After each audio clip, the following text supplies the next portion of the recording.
Imagine se o nosso corpo confundisse os próprios soldados com os inimigos.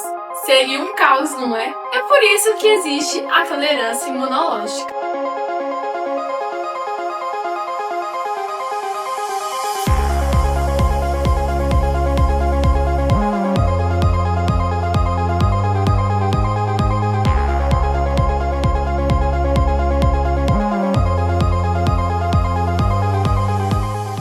Que é basicamente a capacidade do nosso sistema imunológico de não atacar o próprio corpo. Ou seja, ele consegue diferenciar o autoantígeno do invasor, que pode ser bactérias, fungos e vírus. Essa função é de extrema importância, pois impedem que os linfócitos T e linfócitos B causem doenças autoimunes no nosso corpo. Essa capacidade imunológica ocorre em duas etapas, a tolerância central e a tolerância periférica. A tolerância central acontece nos órgãos linfóides primários, que são os linfócitos T no timo e os linfócitos B na medula óssea. É como se fosse um treinamento inicial.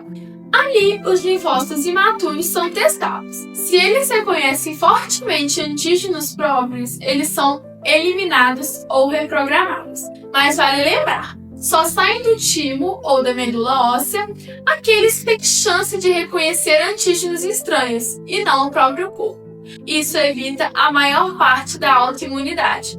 Mas esse processo não é 100% perfeito. Alguns linfócitos escapam. E é por isso que temos a tolerância periférica, que, como o próprio nome já diz, acontece na periferia, que são os tecidos e órgãos linfóides secundários, como os linfonodos e o baço. Aqui é tipo um segundo filtro para controlar aqueles linfócitos que escaparam da primeira fase, que é a fase central. Os mecanismos são alergia, supressão e apoptose. Como mostra o esquema ilustrativo, na tolerância central, quando os linfócitos reconhecem o autoantígeno, ocorre a apoptose, a reprogramação e o desenvolvimento dos linfócitos T regulatórios. Já na tolerância periférica, quando há o reconhecimento do autoantígeno, acontece a alergia, a apoptose e a supressão. Tá, mas você sabe o que são linfócitos T?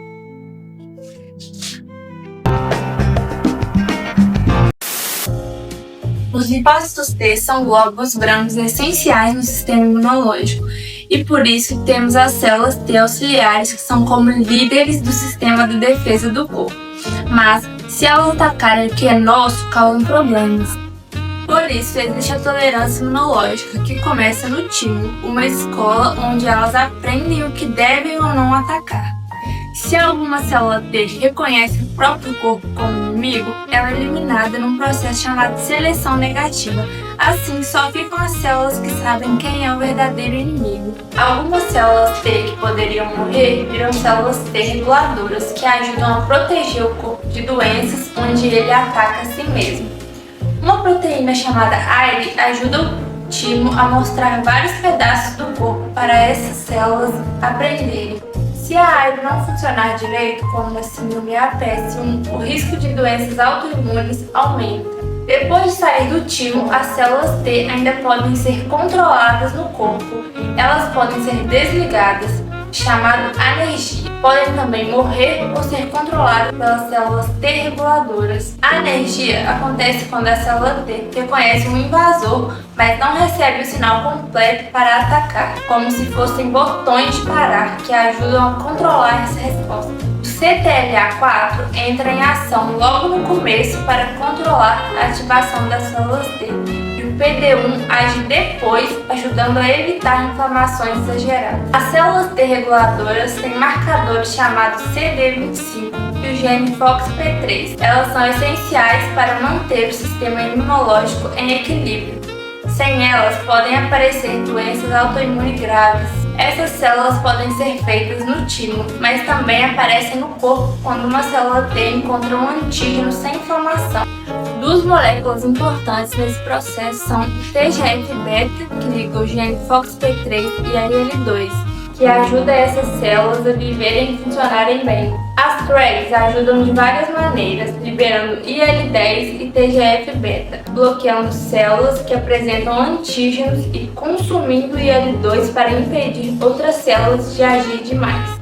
Se esse sistema falha, podem aparecer doenças autoimunes, como diabetes tipo 1 e esclerose múltipla. Por isso, terapias como drugs estão sendo testadas para controlar inflamações e evitar rejeição em transplantes.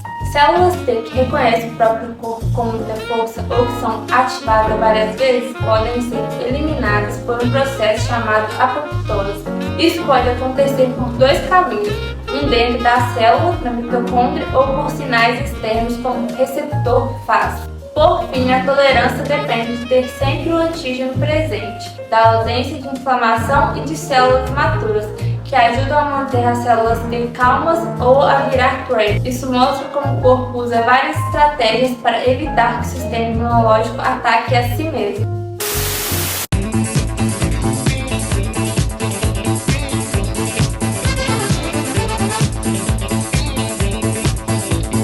Existe a tolerância dos linfócitos B, que é como um sistema de segurança do nosso corpo. Ela garante que os anticorpos produzidos não ataquem nosso organismo, como nossas células e proteínas, mas sim agentes invasores, como vírus e bactérias. Sem esse processo, o sistema imunológico poderia se revoltar contra o nosso próprio corpo, causando doenças autoimunes, que são condições em que o sistema imunológico ataca os tecidos pertencentes ao corpo. Existem dois tipos de tolerância: a tolerância central da célula B e a tolerância periférica. A tolerância central da célula B é um mecanismo fundamental para impedir o desenvolvimento de doenças autoimunes.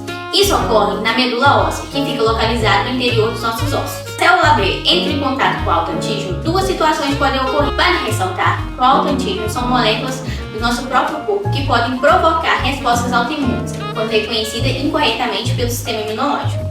Essas duas situações são o reconhecimento do autoantígeno com alta avidez e o reconhecimento com baixa avidez. O reconhecimento do autoantígeno com alta avidez vai ser quando o autoantígeno entra em contato com a célula B e ele pode percorrer dois percursos para não causar danos ao nosso organismo. O primeiro percurso é a edição de receptor, é quando a célula vai perder uma parte da sua cadeia e ela não vai conseguir se reativar com o autoantígeno para gerar respostas autoimunes, ou por apoptose, para quando a célula vai sofrer uma morte celular programada. Já no reconhecimento do autoantígeno com baixa avidez, ele pode percorrer apenas um percurso, a expressão de receptor diminuída, e que a célula vai se tornar uma célula anérgica, que significa que essa célula ela vai continuar viva no nosso organismo, mas ela não vai ter a sua funcionalidade de reconhecer o autoantígeno. Já a tolerância periférica da célula B ocorre quando essas células estão amadurecidas e conseguiram escapar da medula óssea. Nessa situação, três destinos diferentes elas podem percorrer. O primeiro destino vai ser a inativação funcional, o segundo vai ser por apoptose e o terceiro vai ser por receptores inibitórios. Na parte de inativação funcional, essa célula ela vai perder a sua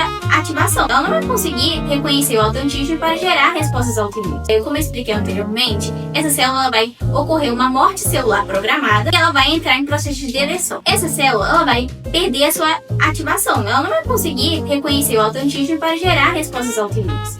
Já na apoptose, como eu expliquei anteriormente, essa célula vai ocorrer uma morte celular programada e ela vai entrar em processo de deleção. Terceira situação, que vai ser por receptores inibitórios, que a célula vai receber os receptores inibitórios e ela vai inibir a ação do autoantígeno. Portanto, a tolerância central e a periférica dos linfócitos B são processos fundamentais para a nossa defesa. Em resumo, a tolerância central ocorre na medula óssea e ela elimina e modifica a célula B para evitar as ocorrências de doenças autoimunes.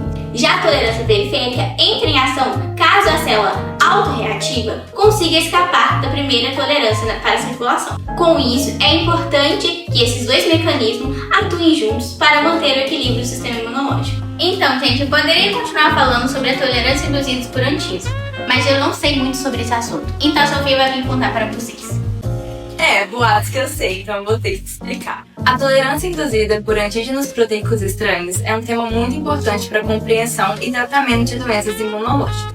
Os antígenos estranhos podem ser administrados de modo que induzam preferencialmente tolerância em vez de resposta imunológica. Isso é muito estudado como estratégia terapêutica, principalmente em doenças autoimunes e alergias. E a chave está no modo como os antígenos são administrados. Por exemplo, quando eles são aplicados por via intradérmica junto com adjuvantes, há estímulo de imunidade. Já quando são dadas altas doses sistêmicas sem os adjuvantes, os efeitos tendem a ser ao contrário, favorecendo essa tolerância. Isso acontece porque os adjuvantes aumentam a ativação das células apresentadoras de antígeno. Outro ponto importante é a chamada tolerância oral, que é quando um antígeno é administrado pela via oral, ele frequentemente gera a supressão das respostas imunes específicas. É por isso que muitas vezes o nosso organismo não reage contra proteínas da alimentação, por exemplo. Esse fenômeno é fundamental para evitar respostas autoimunes no trato digestivo e também tem aplicações em estudos de alergias alimentares. Temos também a exaustão clonal, que acontece em infecções crônicas, como em infecções virais persistentes. Nesse caso, os linfócitos T inicialmente respondem, mas com o tempo ficam cansados ou esgotados, perdendo sua capacidade de combater o vírus. Em doenças como o HIV, esse fenômeno ajuda a explicar por que o vírus consegue persistir no organismo, mesmo diante da presença de células T específicas. Entender todos esses mecanismos, tolerância induzida, tolerância oral e exaustão clonal, é essencial para desenvolver novas estratégias terapêuticas. Portanto, a tolerância imunológica não é apenas um mecanismo de defesa para evitar a autoimunidade, mas também uma ferramenta que a medicina pode usar para tratar doenças. Esse equilíbrio entre imunidade e tolerância é fundamental para a nossa saúde. É um conteúdo bem extenso. Então vamos ver o que a Lívia tem a dizer sobre isso.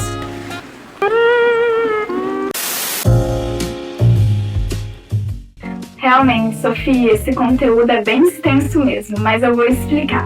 A autoimunidade é uma condição na qual o sistema imunológico passa a atacar suas próprias células por engano, desencadeando uma resposta inflamatória.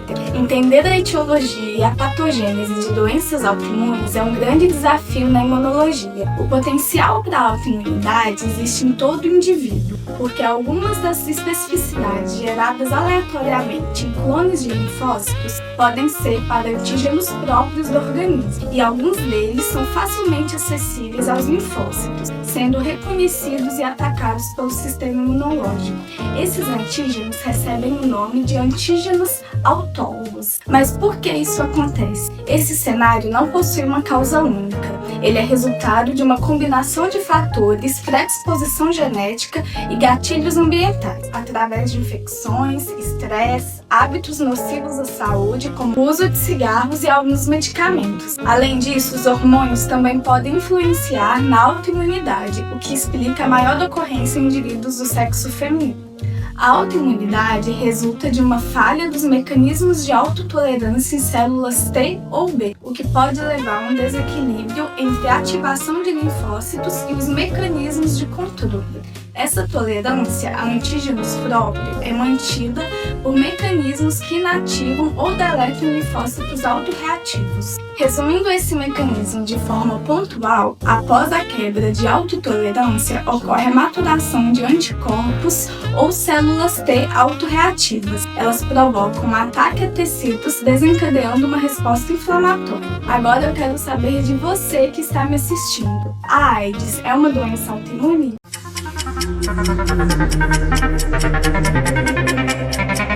Se a sua resposta foi não, você está certo.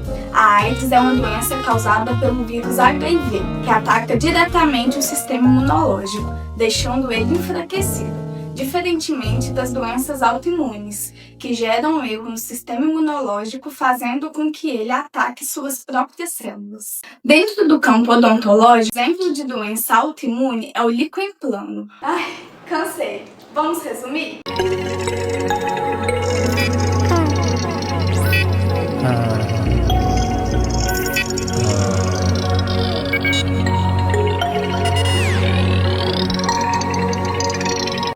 Já que a Lívia tá cansada, pode deixar que eu resumo. O sistema imunológico é um verdadeiro guardião do nosso corpo, poderoso, complexo e surpreendentemente preciso. Ele precisa saber exatamente quando atacar e quando poupar, evitando que o inimigo seja o próprio organismo. É sobre esse equilíbrio delicado que eu vou falar agora. Como a Ana Luísa já explicou, a tolerância imunológica é um mecanismo que faz com que o nosso sistema de defesa aprenda a reconhecer o que existe no corpo sem sair atacando tudo. Ela funciona como o bom senso do sistema imunológico, o que impede que ele ataque o próprio organismo. Quando essa tolerância é voltada para nós mesmos, chamamos de autotolerância, e ela é fundamental para evitar as doenças autoimunes, quando o corpo se confunde e começa a atacar, como se fosse o próprio inimigo. A Camila comentou que essa tolerância pode ser central ou periférica. A central acontece quando as células de defesa ainda estão em treinamento no timo, no caso dos linfócitos T, e na medula óssea, no caso dos linfócitos B. Nessa fase, se uma célula reconhece algo do corpo como um invasor, ela é eliminada, processo chamado de seleção negativa, ou transformada em uma célula reguladora, que ajuda a manter o equilíbrio do sistema. E para revisar o que a Júlia disse pra gente, a tolerância periférica entra em ação quando as células já estão maduras e circulando pelo corpo. Se elas encontram algo do próprio organismo e não recebem o sinal certo para reagir, elas são desligadas, que é a energia, e destruídas, que é a apoptose, ou até controladas por células regulatórias. Já nos linfócitos B, também pode ocorrer a edição de receptor, que é quando a célula muda sua chave de reconhecimento para evitar confusões com o corpo. A Sofia destacou a chamada tolerância induzida por antígenos proteicos externos, que é quando o organismo entra em contato com substâncias do ambiente, como alimentos, poeira ou bactérias, e aprende a conviver com elas sem causar uma reação exagerada. Esse processo é essencial para evitar inflamações e alergias desnecessárias. E como a Lívia apresentou, quando esses mecanismos falham, surge a autoimunidade, quando o sistema imunológico passa a atacar o próprio corpo. Isso pode acontecer por causas genéticas, como mutações nos genes do MHC, ou por fatores externos, como infecções que confundem o sistema. Curiosamente, algumas infecções fazem o contrário e protegem contra doenças autoimunes, algo que a ciência ainda está tentando entender. E depois desse vídeo, dá para imaginar o sistema imunológico como um exército gigante que vive dentro da gente. A tolerância é o treinamento que ensina esses soldados a não atacarem o próprio corpo. Quando o treinamento dá certo, tudo fica em harmonia, mas quando dá errado, é como se os soldados se voltassem contra as próprias cidades. E é assim que nascem as doenças autoimunes, uma verdadeira guerra interna do corpo contra ele mesmo.